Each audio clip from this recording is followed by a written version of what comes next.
Happy 4th of July to everyone celebrating. And today, this is the ultimate bunker business guide you need for GTA Online.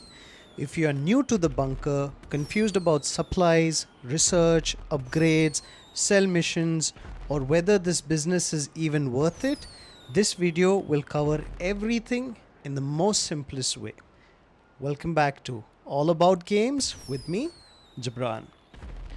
In this video, I will show you what the bunker business is, where to buy it, which upgrades matter, how production works, how research works, how to sell safely, and the best strategy for solo players.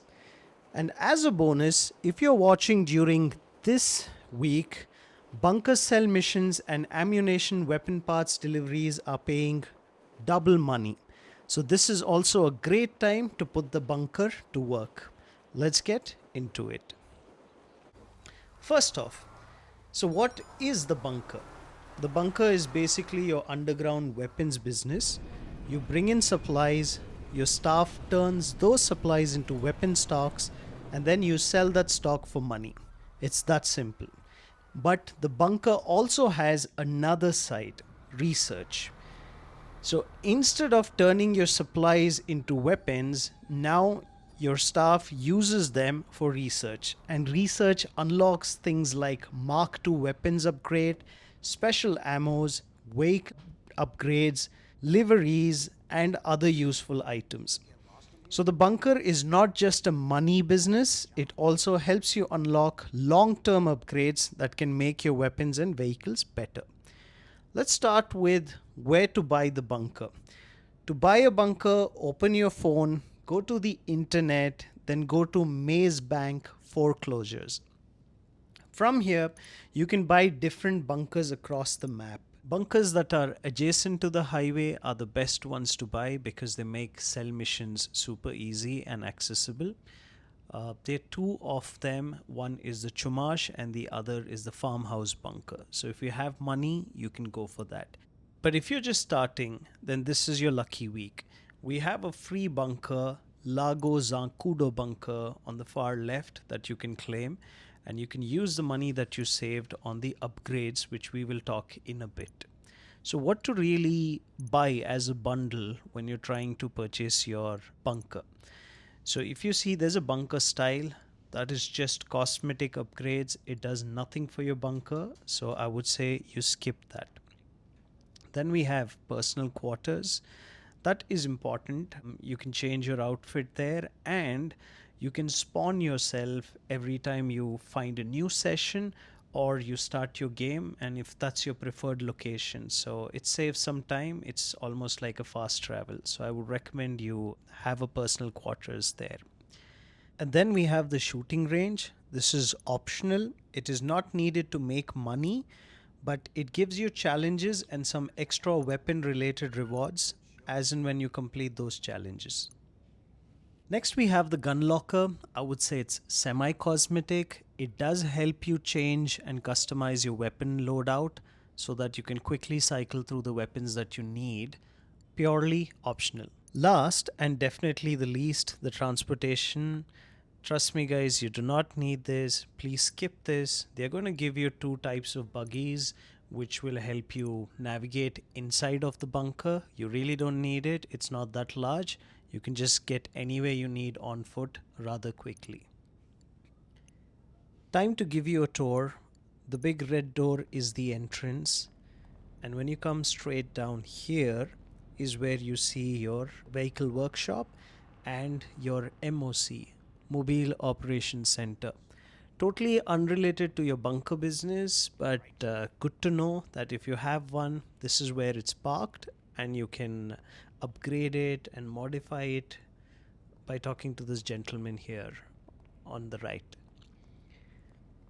Like any other business, the bunker business also operates through your laptop. So it's right next to the entrance. So if you're coming in, you take a right, or if you're farther from there, you take a left. And you see your console on your right.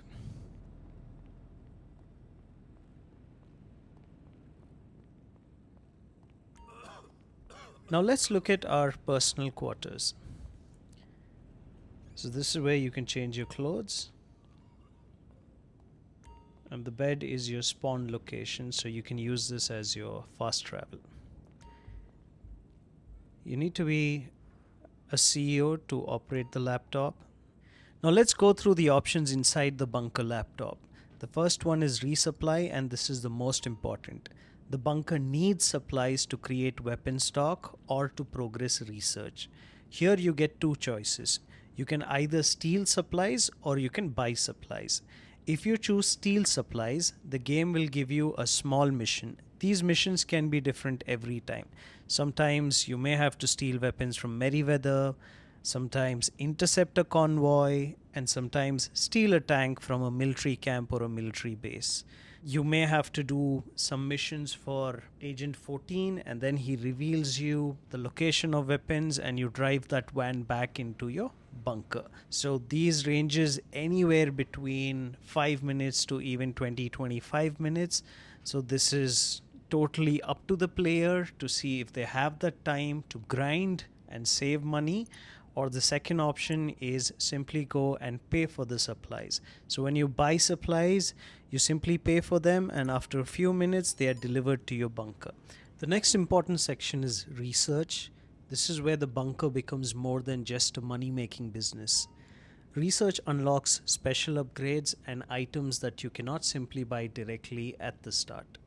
You can unlock things like ballistic equipment upgrades, weaponized Tampa upgrades, weaponized vehicle upgrades, weapon liveries, Mark II weapon attachments, and special ammo types. The special ammo type is one of the most useful parts of research. You can unlock ammo types like incendiary rounds, armor piercing rounds, full metal jacket rounds, and explosive rounds. And these can be very useful.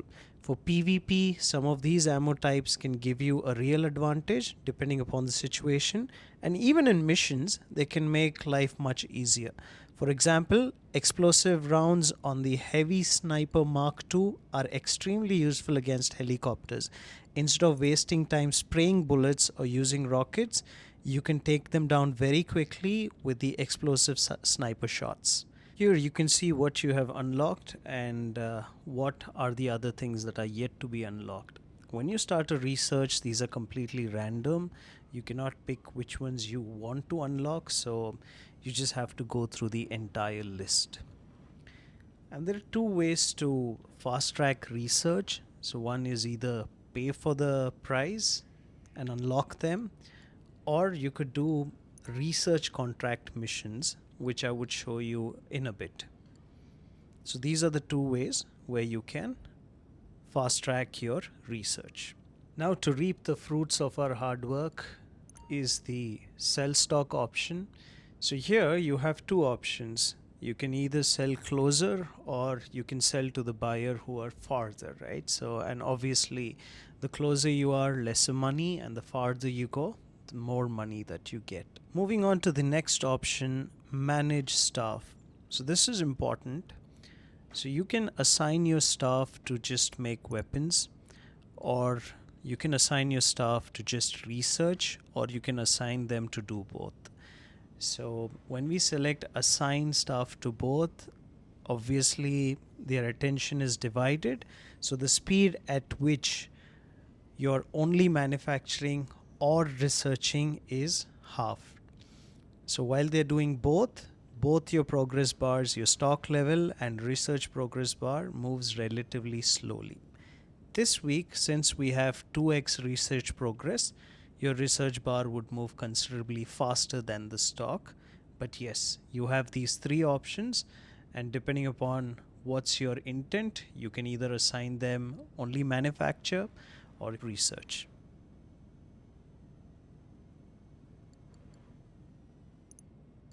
The next option is buy upgrades, which is further divided by equipment upgrade, staff upgrade, and security upgrade. So when you do an equipment upgrade and a staff upgrade, you use lesser supplies to produce more stocks and faster, be it research or stock levels. Now let's talk about the security upgrade. This is the upgrade a lot of players get confused about because it does not increase your production, it does not increase your sale value, and it does not make your bunker more profitable. The security upgrade is mainly here to reduce the chance of your bunker getting raided. So, what is a bunker raid? A bunker raid is when Agent 14 calls you and tells you that enemies have stolen or attacked your bunker stock. If you fail the raid mission, you can lose the stock. These are not the other players, these are purely NPCs.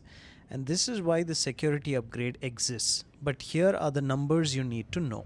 A bunker raid can trigger when your bunker has at least 50% of the stock and you have spent around 5 hours in free mode without being inside another activity. If you buy the security upgrade, that timer doubles. The last option is shutdown business. So let's say you're not resupplying your business, you're not selling the stock, and you don't want to get raided. This is what you do. Those were all the options. Now let's move on to the next segment that the bunker provides. So apart from the research and the weapons, every 48 minutes we have this truck showing up which says that there are some extra ammunition parts which can be delivered to the ammunition stores for a profit. All you have to do is take the truck, drive it to the destination. But not everything is as simple in GTA, so you have some NPCs trying to steal this from you, so they're just constantly shooting. And of course, if you're doing this in a public lobby, you have your own challenges with that too. Once we deliver this to the Ammu-Nation, generally we get 50,000. Since it's 2 times payout this time, we've got 100. Now let's look at how we do the bunker research contract missions. So you call Agent 14 and you click on request bunker research, and he calls you back and he gives you the mission. Well, this was good timing. How do you feel about going back up against one of Avon Hertz's robot friends?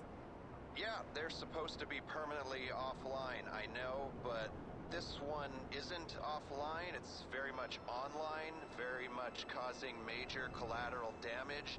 If you have any theories about how that's possible, given that Clifford is on the IAA scrap heap, then speak up. But more immediately, if you can get in there and stop it, you can take any hardware you scavenge back to your bunker and let the lab techs get to work on it. That's going to be a serious research boost. So you go to that place, you take the research data, bring it back to your bunker, and you're sorted. Every single time I've played, it has been the very same mission. So there is someone using the Gatling gun, and you just take them out. They are wearing ballistic armor, could be a robot or could be a thief, and you pick up that research material, you lose the cops and come back to the bunker. That's all you got to do, and you get a massive research boost.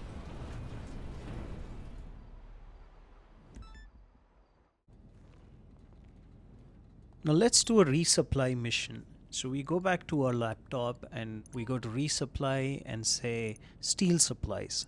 This would give you a mission. Listen, I'm all in favor of free market competition in arms manufacturing. But then I'm also in favor of the extrajudicial seizure of assets. So, you know, let's do a little both. The agency is making a move against one of your competitors. We've already confiscated a large portion of their arms stock. What we don't have is a copy of their R&D data. They're running their emergency servers out of state on an unregistered aircraft due to leave sometime in the next 24 hours. We need you to raid their base, track that aircraft, and do a mid-air hack of their data. Once you give us access, we'll trade you their confiscated stock. Here's the location for one of their sites. I'll be in touch. And as I mentioned earlier, it could be where we do something for Agent 14 and in return he gives us that weapons. So this is exactly what's happening here. The onboard network. You'll need an aircraft. I've sourced one nearby if you need it.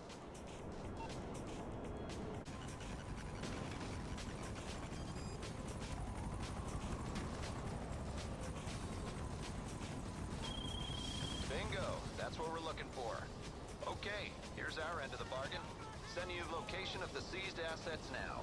All packaged up and ready for you to take back to your bunker. Pleasure doing business with you. There you go. Half of the mission is complete. The second half is taking the supplies safely back to the bunker. I had to say that, didn't I? This is what happens when you're playing in a public lobby, so griefers are always there, and it's fun. You know, trying to outsmart them. Sometimes you lose, sometimes you win. But this is how you get supplies. It does take some time, so you decide whether you want to pay for the supplies or simply source them. Now let's look at a sell mission. So as always, you go to your laptop and you go to sell stock and you choose whether you want to sell it closer or farther for more money, right? But I need to tell you that bunker business is not solo friendly. So if we wait and stock up the entire bunker and then try to sell, it's going to give us 5 different vehicles, and we just cannot finish those deliveries in the given amount of time unless we have additional help. So if you're playing this as a solo player, as soon as you have a little stock there around 100,000, 150,000, I suggest that you sell that so that you get only one vehicle and you're making only one set of drops. And that's pretty much everything you need to know about the bunker business in GTA Online. If you found this video helpful or entertaining, show some love, drop a like, and share it with someone who's trying to make money. I have also got more money making guides on the channel, so check those out if you want to build your GTA income step by step. And if you love gaming like I do, this channel is not just about GTA, it's all about games. So subscribe for more guides, updates, gameplay, and everything gaming. This is Jibran, and I'll see you in the next one.